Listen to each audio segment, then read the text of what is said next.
Best of luck. They say a man's best friend is his dog, and never a truer words where this lady is concerned. Meet 48-year-old Sally Hyder. At just 28 years old, Sally was diagnosed with crippling MS, leaving her wheelchair-bound and in the depths of despair. Well, that was until just last year, when Harmony the Labrador was given to Sally to help her around the house and totally transformed her life. And Sally and Harmony join us now, and it's lovely to see you. Thank you very much indeed for coming in. So, before MS, you were a very active person. I mean, you loved mountaineering and hiking. Did your husband propose to you at the base camp of Everest? In Tibet, yes, he did. So when it crept up on you, what were the first signs? Well, for a couple of years I'd felt very tired, and I'd had viruses, and I kept being diagnosed as having post-viral syndrome, and my balance wasn't very good, and I just felt as if I was wading through porridge all the time. And then there was one day when I woke up and had no feeling in my right leg. And so did you immediately think, right, I've got to get this looked at? Because you'd put it off, you hadn't done anything about it. I didn't really, which is stupid, because I just got up and went to work. We had a dog then, took the dog for a walk, went to work, and it was when I fell down the stairs at work because I couldn't feel where I was putting my leg. Gosh. That I then was looked at. And that's when you got the diagnosis that it was... Not immediately. I was then taken into hospital, and then I had various tests. And at that point, I asked them, are you looking at MS? And then yes. Over the next sort of 7 years, you went on to have 3 children, and after the birth of the first 2, you'd sort of hit this depression, really, where you were struggling. You were struggling with life a little bit, like things were getting on top of you. It was difficult. It was hard to sort of deal with what was going on in your life. And then the birth of your 3rd child, and your 3rd child was born and was immediately diagnosed with global neurodevelopmental. Is that right? She wasn't immediately. I had to fight for a year for them to accept there was a problem. I just knew there was a problem. Oh, okay. But then, yes, we got global neurodevelopmental delay. And now she's has a learning disability and is autistic. So you're dealing with this and on top of the MS as well, and that's an awful lot going on in your life at this time. Yeah, but we're not a sad family. It always sounds pathetic, but we're not.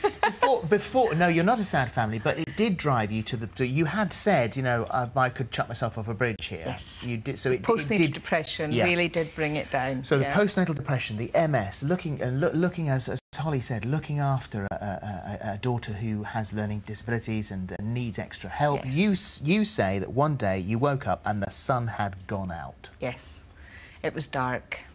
So how do you get yourself back from that place? I think I'm a fairly determined being, but I always set myself challenges to add some fun into life, to see what I can do, but I was beyond even able to do that. So then I was looking for what help I could get, what support. For you, a very active person and a very positive person, those acts of things that you were beginning to struggle with, getting the post, getting the phone, getting things out of the washing machine, taking your socks off. Constantly asking my daughter to take my socks on and off, get things I've dropped, pick things up for me. Yeah. And this is Clara, your daughter? Clara, my 15-year-old. And she was really a carer, wasn't she? Yeah. So at what point did you think that you could look elsewhere for help and find Harmony? There was just I'd got everyone back to school. We'd had the long summer holidays. It had been a really hard summer. Melissa's autism had become much, much more difficult. My MS was really, really hard. And I just had found it the most exhausting few months ever. So then I sat down and I Googled Disability Assistance Scotland, and the Canine Partners website popped up. So I just clicked on it just to see what that was about and heard about these. And so you went there, you met Harmony, you sort of had a few, like, getting to know each other. You went on a training course for sort of 2 weeks to learn how Harmony works. It's actually quite a long assessment process where they make sure that we're able to look after the dogs and that the dogs would be able to help us. She wasn't your first choice, though, was she? No, don't tell her.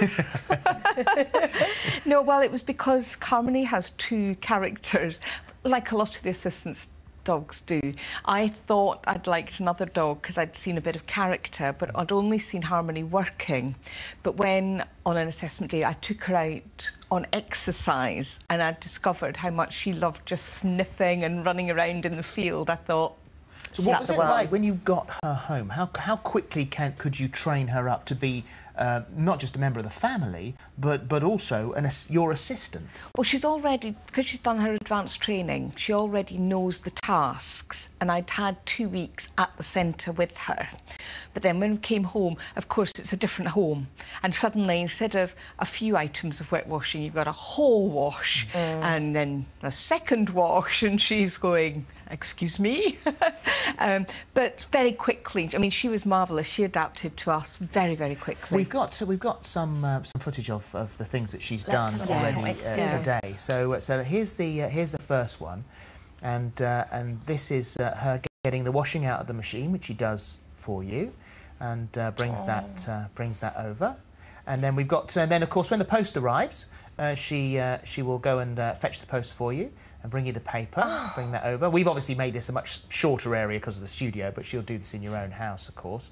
And then we've got the socks. Taking, as we said, you know, you struggle with the socks, and she'll take your socks off. Gosh, I mean, this must just give you so much independence. Just gives you your own life back, really. Yeah, it's independence, also self-esteem and confidence. I'm quite an outgoing person, and I've become much more insular. Yes. And suddenly, it gives me such excitement and happiness. We work together, we're a team, and I'm never alone. And also, it's a learning process, because every 6 months she learns something new. She adapts along with you. They ask us to teach her a new task, and I enjoy teaching. We use clicker training, and it's a fantastic way. She loves learning something new. I love training her, and it just keeps her going and interested. So if we're in your sitting room now and you wanted to use the phone, what would you... Harmony, good girl, good girl. Now, of course, they have specially trained demo dogs in Canine Partners, and she's just my helper at home. So we'll see how she goes. Harmony, look, Harmony, look, come with me, Harmony, get the phone, Harmony. I'm not allowed to touch her. Harmony, so... get the phone. Good girl, get the phone. That's it. Oh dear, bring it here. Slippery floor. There's a slippery floor and a slippery phone. Trust us to give her one that's got a curb back. I know. Oh, sweetie. Oh. Put it on the rug. There you are. Yeah, let's put it on the rug. That's a good idea. There we go. Go on. Get it for me. Get it. Harmony. I've got good girl.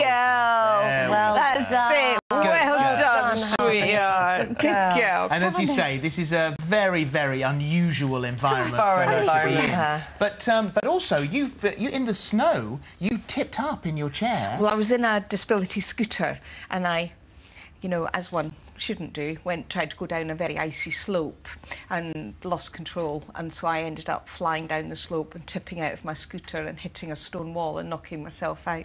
Harmony. I was so tempted to distract her, but I know we're not allowed to distract you at all. I don't want to distract you. How did you know how to she ran to get help for you? Look, come here. And you've written... She noted... Well, I was kind of not quite with it, but a couple, when I discovered, had found me. She'd barked and yelped, and then had seen them coming and had brought them to where I was. But also, amazingly, as a byproduct of all of this, she has calmed your daughter as well, Melissa. She calms Melissa down. Totally. And that's, you know, they have a bond between the two of them because Melissa used to scream a lot, and 2 days into coming home in a new environment and everything else, she had a panic attack, Melissa did, and instead of running the opposite way, because it's really noisy, she just went straight to Melissa, sat her down and had a cuddle. They are remarkable, aren't they? She Absolutely is incredible. Wonderful. Thank you so much for coming in today. Yeah, lovely to meet you. And here is this is the story: the remarkable dog that helped a family through the darkest of times. It's a true story, right there. You've heard some of it today. Finding Harmony, with the book written by Sally. So thank you, Sally. Lovely to meet you. Thank you, Harmony. Thank you. Right, still to come, Grumpy Old Woman and